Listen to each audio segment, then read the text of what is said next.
My name is Dennis Samut. I'm the director of Links Europe, a peace-building organization based in The Hague, in the Netherlands. For the last 30 years, I have traveled across the post-Soviet space and was close to many of the events and developments that impacted this vast region. In this series of video diaries, I will revisit some of the key issues that have dominated the region, and I will share some of my personal recollections and experiences. As recent developments in Ukraine have shown, much of what has happened in the past 30 years still has consequences in the present reality for people living in Europe and beyond. The collapse of the Soviet Union in December of 1991 had tremendous consequences for the nations living within this huge country that stretched from the heart of Europe to the Pacific Ocean and from the Arctic to the Caspian Sea. But nowhere were the consequences more serious and more grave than in the region of the South Caucasus, which the Soviets called Transcaucasia. In the three countries of Armenia, Azerbaijan and Georgia that were constituent republics of the Soviet Union, and where there was already a very strong nationalist feeling right throughout the 1980s. In Georgia, the situation was particularly grave. The relationship between Tbilisi and Moscow had deteriorated gravely after incidents on the 9th of April of 1989, when Soviet troops entered the center of Tbilisi, the capital of Georgia, did a massacre of protesters, peaceful protesters, who were gathered in front of the building of what is today the Parliament of Georgia, calling for rights for the Georgian language and for national independence for Georgia, something which the people in Moscow did not really appreciate, but hardly anyone expected that there would be this sort of massive, violent suppression of this protest. I think it's quite possible to say that that was the moment when the relationship between Georgia and Moscow, between Georgia and the Communist Party of the Soviet Union, simply evaporated. There was no longer a possibility that Moscow, and particularly the Communist Party, could continue to rule in a country where public opinion now had turned hugely against the Soviet and Russian presence. Once, many years later, I had an occasion to speak with Jumbo Patiashvili, who was first secretary of the Communist Party of Georgia at the time when the incident happened. Patiashvili told me that he was taken completely by surprise by the events of the 9th of April, because the whole leadership of Georgia apparently was focused on trying to secure the holding of the Winter Olympics in Georgia sometime in the future, and really were not sensitive to what was going on the streets. But this just gives you an example of how detached this leadership was from the reality. After the 9th of April 1989, national feeling in Georgia increased tremendously, including the demand for complete secession and complete independence from the Soviet Union. Of course, the events of December 1991 in Moscow, when the Union was dissolved, pretty much resolved the issue. And Georgia became, like the other 15 constituent republics of the USSR, an independent country. Სიმბოლურია საქართველოს დამოუკიდებლობის აღდგენის გამოცხადება 9 აპრილს, ვინაიდან ამ დღეს გადაწყდა საქართველოს ბედი. 9 აპრილის წამებულთა სულები დაგვრცქერიან ჩვენ და ხარობენ ზეციურ ნათელში, რამე თუ აღსრულდა ნება მათი, აღსრულდა ნება ქართველი ერისა, გაუმარჯოს დამოუკიდებელ საქართველოს. ხარობდეს ღმერთი.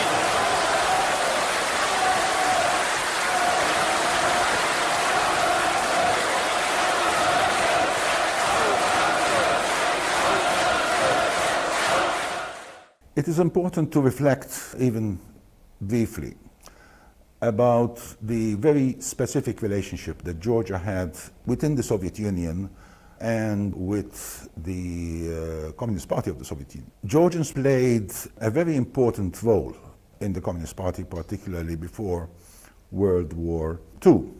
We need to remember that Stalin himself was Georgian, and there were many important leaders of the Communist Party, including Laurent Beria, including Orджonikidze, who were Georgian. These people obviously played a dual role. On the one hand, they brought Georgian influence to the center of power in Moscow. On the other hand, they were also instrumental in securing Georgia as part of the Soviet Union. So there was this long historical relationship which was very complex. It was complex because the Georgians did not care very much about ideology. They cared about their language, they cared about their church, and as long as they could secure some protection and some guarantees for their church and their language, they were pretty much willing to play along with the communist project. It is, however, also worthwhile noting that Georgia has always had its particular characteristics, its particular feel that was always very different from the rest of the Soviet Union. I remember talking to Professor Michael Kayser, who was a veteran expert of the Soviet Union based at St. Anthony's College in Oxford many years ago. Michael Kayser told me that in 1945 he was a young diplomat in the British Embassy in Moscow, and the ambassador sent him to the other republics to get a sense of what was going on. They needed, immediately after the Second World War, to understand what was going on. And he said, well, I went to Ukraine, the situation was complete disaster, there was famine, everything was gray, everything was destroyed. And 1 week later I went to Georgia, and it was a completely different story. There was food, there was color, people were leading pretty much a normal life. And there is something in the story that sort of lingered on throughout the Soviet period, because the Georgians were always able to somehow maintain their identity within this sort of rather gray Soviet culture. And one can say that in the Soviet Union, anything that had to do with nice things was connected with Georgia. You know, wine, theater, cinema, all the nice things, you always would find a Georgian somehow involved in the process. So there was this dynamic relationship that was, on the one hand, very close, on the one hand, very competitive, on the one hand, also hostile, because there were many attempts from Moscow over the years to try to curtail the Georgian language, but Georgian remained throughout the Soviet period the state language in Georgia, together with Russian. So this was not the case in other Soviet republics. It was quite a unique situation. Maybe in one or two other places it was like that, but this was a very important deal that the Georgians had made with Moscow as part of the sort of the coexistence of Georgia within the Soviet state.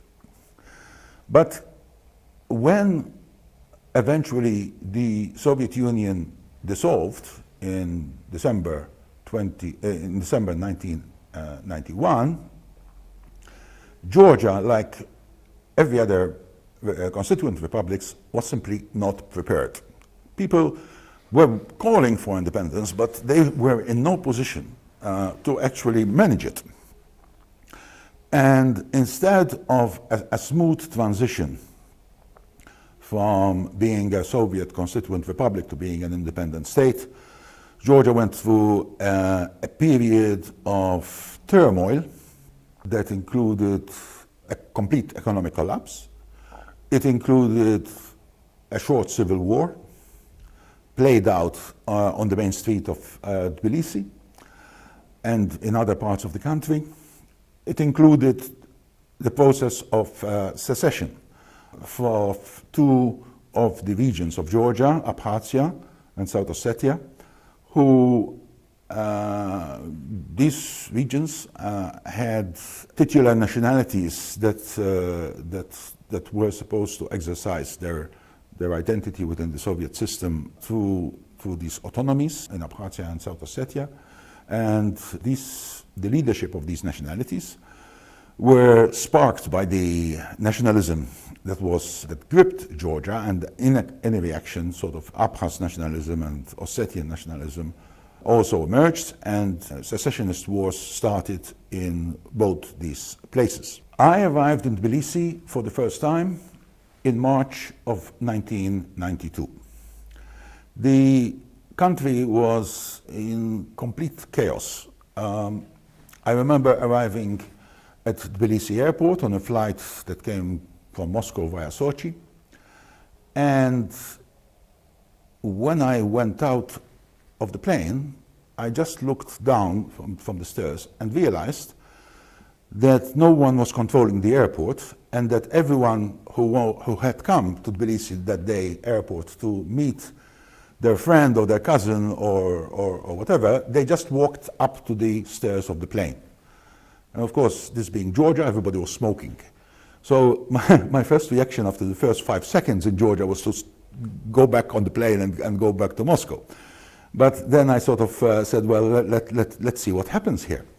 It was my first visit. I was not very aware of a lot of what was going on, so this was a big learning experience for me. But on that very first visit, I met some very important and key people who later became, and even then were, key players in the Georgian story. And with their help, I started understanding how complex the situation was, the challenges ahead, but also I could see that, especially amongst the young generation, there was this feeling that something can be done, that we need to take the country out of this mess into a better future. I am invited to speak about Georgia very often, and I can very easily paint a very unhappy picture of the country sometimes. But I am always, in the end, optimistic. And I am optimistic because I know where Georgia started in 1992, and on that basis I can say that the journey that has been made in that time has been a huge one. And it is necessary to recognize that. And I say this particularly in the context of how Europeans engage with Georgia. It is necessary to understand where the country started from before you can start talking about where it is today. Over these last 30 years, I would say that 5 personalities dominated Georgian politics in different phases or at one point or the other. The first was Edward Shevardnadze. Shevardnadze used to be leader, first secretary of the Communist Party of Georgia in the 1970s, and then he was called to Moscow by Gorbachev, made member of the Politburo, and member and foreign minister of the Soviet Union. So he left Georgia for some time. He was a Soviet leader rather than a Georgian leader, one that is widely recognized as having made a huge contribution to the end of the Cold War. Once I was listening to an interview with James Baker, the former US Secretary of State, and the interviewer asked him, when did you realize that the Cold War had finished? And he said, I can tell you the exact date and the exact circumstances. We were in Moscow, we had a meeting with Edward Shevardnadze, and at the end of the meeting, Shevardnadze said, join me for dinner this evening in my flat in the Kremlin. And the whole American delegation looked at each other, because in all the history of the Soviet Union, no American official had ever been invited to dinner by the foreign minister of the Soviet Union at his house in the Kremlin. And Baker said, we went for dinner, and Mrs. Shevardnadze, Nanuli Shevardnadze, who was for the long time wife of Edward Shevardnadze, cooked hingali for us. And at that point, when we returned to our hotel, I told my colleagues, the Cold War is finished. So Edward Shevardnadze was one of these Georgian characters that is bigger than life. He was a Georgian, a parochial, provincial politician in many ways. On the other hand, he was a giant on the world stage. In March 1992, when Georgia was in a state of complete collapse, there had been a process of independence led by a character who was very charismatic, but completely ill-prepared to be a leader of a country, Zviad Gamsahurdia. Gabs Ahoudia took over with these romantic ideas of what Georgia is and Georgian nationalism and Georgian culture, and couldn't manage the situation. And the country eventually was taken over by criminal warlords and other interest groups. And at some point, somebody said, we have to stop this because it's going to destroy everybody. It had already destroyed everything, by the way, because there had been so much looting right across the country that a lot of the public buildings had just been, everybody had taken everything and anything from these buildings. But eventually, Shevardnadze was asked to come back and lead the country in this very difficult moment. And he did. So here was an ex-communist leader who was not essentially somebody who had been identified with reforms or anything like that, but who had the foresight to steer the Soviet Union towards the end of the Cold War, asked to come back to his homeland, where everybody remembered him as the ex-communist leader, and to try to salvage the situation. And Shevardnadze had a very difficult transition, because from being a very senior Soviet leader, member of the Politburo, where you can give an order and you know it's going to be implemented, he came back, and here he could even not order the person who was outside his office, let alone to give orders to the rest of the country. So it was with sheer determination that Shevardnadze managed to somehow keep the country together and allow it to go to the next stage. Now in Georgia, it's very difficult these days to find anyone to say a good word about Shevardnadze. I, as somebody who looked at this from an outside perspective, I'm a little bit more generous. And I think in future the Georgians will also be more generous in the way they assess Shevardnadze, because Shevardnadze was trying to do the impossible in very difficult circumstances without any help. And this included the West. The West did not give any tangible support to Shevardnadze in the 1990s. In the beginning, the Americans had a look, because James Baker saw in Shevardnadze his friend, and so he told American officials that they need to help Shevardnadze. They had a look, and they decided this was too complicated, it may irritate Moscow. They were trying to build a new relationship with Yeltsin. So the only support the Americans gave in the crucial first years of the 1990s was they helped to provide a small personal bodyguard for Shevardnadze, the State Security Service. I think it's still there somewhere. But this were just 15, 20 people. They were given training in the United States. And the Europeans also did not engage very much. They did provide some humanitarian assistance. So ECHO, the EU humanitarian agency, was here very early, and they sent a very able diplomat, Denis Korboy, who came from Moscow to open the delegation, and there was some humanitarian assistance, but nothing else. So people who criticize Shevardnadze need to understand also he was the only leader actually of modern Georgia who did not have external support. What he had was the Russians breathing down his neck in a big way. And I think what Shevardnadze managed to do imperfectly was to manage the Russians in this very delicate moment when the Russians had all the cards in their hand. And the Russians played all the cards. The cards included the secession of Abkhazia and South Ossetia. So there were big military presence, Russian military presence in both Abkhazia and South Ossetia. And when tension arose, all of a sudden there were a lot of weapons available to everyone, because if there was one thing that there was no shortage of in the Soviet Union, it was weapons. And these Soviet generals had found themselves leading or commanding these military bases, but without a chain of command up to Moscow. So everybody forgot about them. They were there. Sometimes they didn't receive their salaries, so they decided to start selling their weapons. And this led to a proliferation of weapons, and not just, I'm not talking about guns only, even tanks and even small artillery pieces. So all of a sudden there was a proliferation of weapons, and there were wars in both Abkhazia and South Ossetia. And because Georgia was in a complete state of chaos and there was no actually such thing as a Georgian army at the time, just some paramilitary groups that pretended to be the defenders of the Georgian state. Very quickly, the Georgians were expelled from both Abkhazia and South Ossetia in a very dramatic humanitarian disaster, which lingers on. You know, tens of thousands of people had to make their way in very difficult circumstances out of Abkhazia in the early 1990s.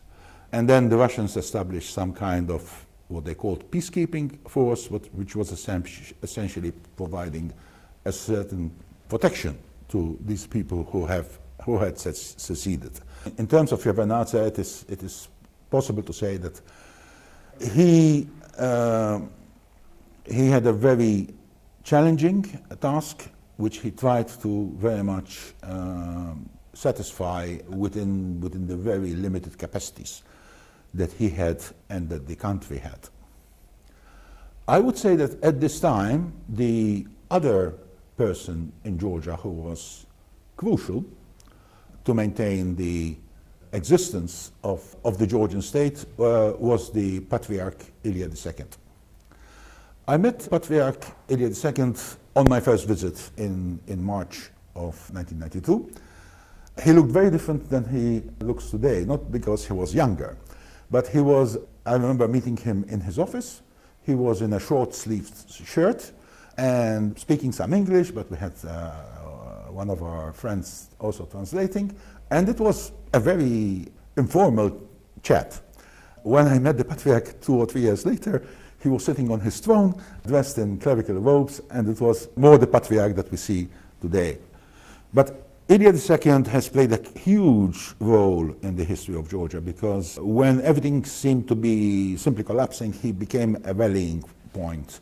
The church also emerged from the shadows to initially also playing a very positive role. Eventually it has sort of got caught into a lot of controversies, but I think one can say that there was a revival of religion in Georgia in the 1990s, which certainly helped to fill gaps that had been left by the collapse of the Soviet state.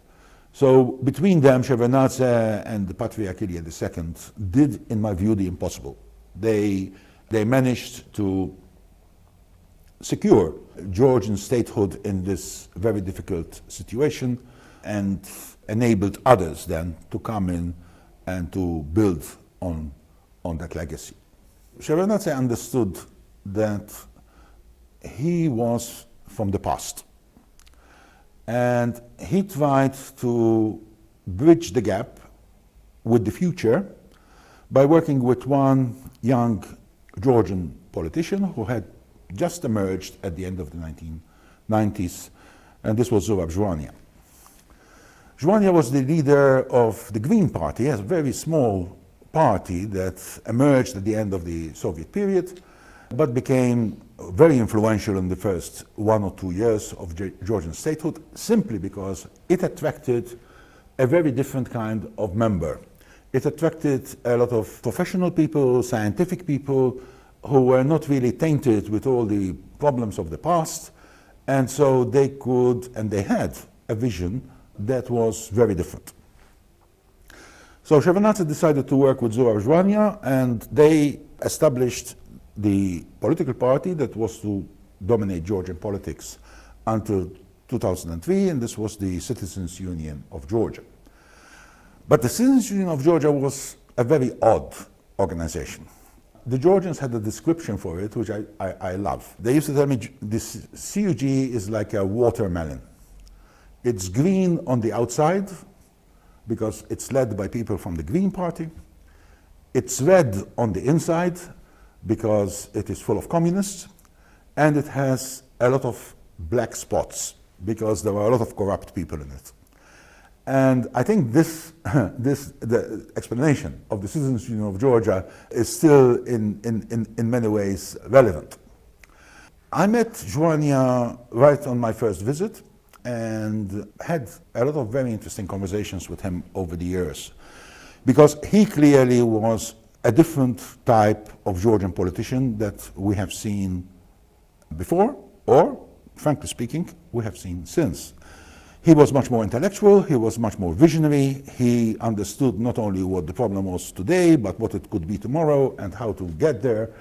And Zohar Zhwania led the transition in Georgia from, in the 1990s, the enactment of a new constitution in 1995, the elections of 1995 that were frankly probably one of the cleanest and most fair elections in the history of Georgia before and since, and the opening of a new parliament that was a very different parliament from the days of before and was actually a very well-functioning institution.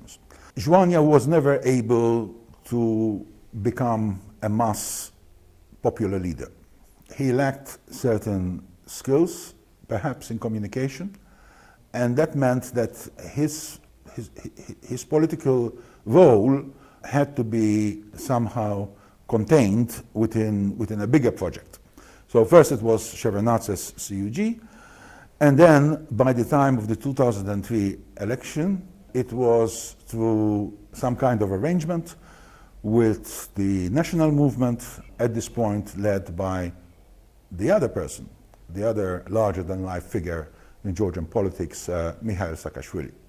Actually, Zohar Zhwania introduced me to Saakashvili when, on one of Saakashvili's first visits to Georgia, when he came back from, he was in Ukraine, I think, as a student. And he came back, and I remember Zhwania telling me, our young people are coming back, and this is the future. And at this point, obviously, no one quite understood what Saakashvili's agenda was or project was. And Saakashvili initially worked within the CUG. He was Minister of Justice under Shevardnadze, but he was a man in a hurry. So Zhwania was ready to work slowly through the system. Saakashvili was very impatient from day one and was not ready to let things take their own course, but wanted to determine things himself. And he essentially brought things to the point where in 2003, after flawed parliamentary elections, there was what was essentially a popular uprising. There have been many demonstrations in Georgia over the years, but this was on a much bigger scale. Probably at one point there must have been 100,000 people on the main streets of Tbilisi. And essentially, as the new parliament was being sworn in, the people broke into the parliament and disrupted the ceremony. Shevardnadze was present, he left, went home and resigned. And that was what the world came to be known as the Rose Revolution. I was in the parliament building when this happened. So I was sitting there, and I was one of the few foreigners because the embassies had decided not to attend because there were some security concerns because there was this turmoil on the streets. I realized that there were hardly, I couldn't see any other foreigner present except myself. So I watched this scene as it unfolded, and literally I watched Mikhail Saakashvili pushing the door and essentially taking power in Georgia. Saakashvili's rule has been assessed in many different ways. He was president between January 2004 and 2012. And this was a time when Georgia saw a lot of things, a lot of positive things and a lot of negative things. Positive things because Georgia needed a shake-up. There was no doubt about it that there was lethargy in the Shevardnadze government. There was a sense that things simply were allowed to take their own course. No one was really making any decisions. There was a lot of petty corruption. And this state of affairs was very delusional, especially for young people. There was frustration. And this is what propelled Saakashvili into power. And one can say that through some very, very strict decisions that Saakashvili took, the system started to work much better. There was more streamlining of government. There was a sense of faith in the capacity of the Georgian government and the Georgian people to deliver. There was also a little bit of fantasy. I once heard Saakashvili criticizing someone who described Georgia as Little Georgia. And she said, "Why Little Georgia? We're not so little." And this is sort of very typical Saakashvili. But as I said, there were many things that needed to be done, which he essentially did. The problem with Saakashvili probably is that he didn't know when to stop. So there were no checks and balances, and consequently the system became more authoritarian, people became more vulnerable to state interventions in all kinds of different ways that affected their personal lives, their businesses, and so on and so on. And there was a huge reaction. On the other hand, on the international front, while Saakashvili was able to build very good relations with the West, including getting George W. Bush to visit Tbilisi and make a wonderful speech praising Georgia and Georgian democracy on the main square. But then there was one issue that Saakashvili could not handle, and this was relations with Russia. So Saakashvili had this idea that the issues of Abkhazia and South Ossetia were artificial, that very little effort he could secure the return of Abkhazia and South Ossetia.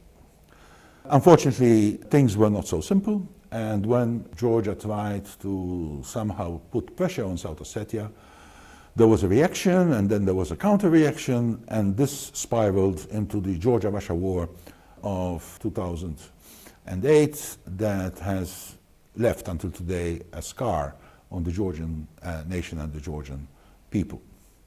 So when elections came up in 2012, all the opposition, it was not just one person or one party, but really a wide spectrum of political opinion in Georgia rallied together to oust Saakashvili and the national movement. And the person who brought the opposition together was Bidzina Ivanishvili, who was a Georgian from Western Georgia, who in the 1990s went to Moscow with very little money in his pocket and came back a decade or so later a billionaire. Ivanishvili, there could not be more different people, both in their thinking and in their way of doing things and in their vision, than Saakashvili and Ivanishvili. I had the honor to meet both of them, and I can say that Ivanishvili managed to galvanize all the opposition forces and won the election. That election was important because it was a unique moment, I think, in post-Soviet history. You had a democratic transition to the ballot box. So government changed not by revolution in the street, not by coup d'etat, not by some manipulation from the outside, but really by a popular vote. And so this was a significant moment. It defined then what happened since. The political force that won that election was under the umbrella of the Ivanishvili's party, the Georgian Dream, but included many other parties at that point. But by the second election, I think in 2016, this coalition had broken down. So Georgian Dream eventually became the only party in power, the only party in government. And in many ways it became a very different party for that reason. Ivanishvili himself has, on 2 occasions, left politics and came back. And at the moment he officially also has left politics, so he's not officially in politics, but of course everyone understands that he still yields huge influence on the party that he helped to establish. And so these 2 personalities, Saakashvili and Ivanishvili, have now dominated Georgian political life over the last 20 years, for most of the 21st century.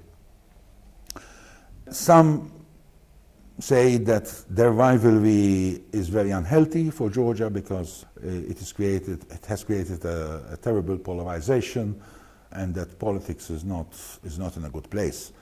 My experience of watching Georgian politics over the years is that the Georgians can be politically very savvy, and that they will allow things to come to the brink, but when things come to the brink, somehow they pull back.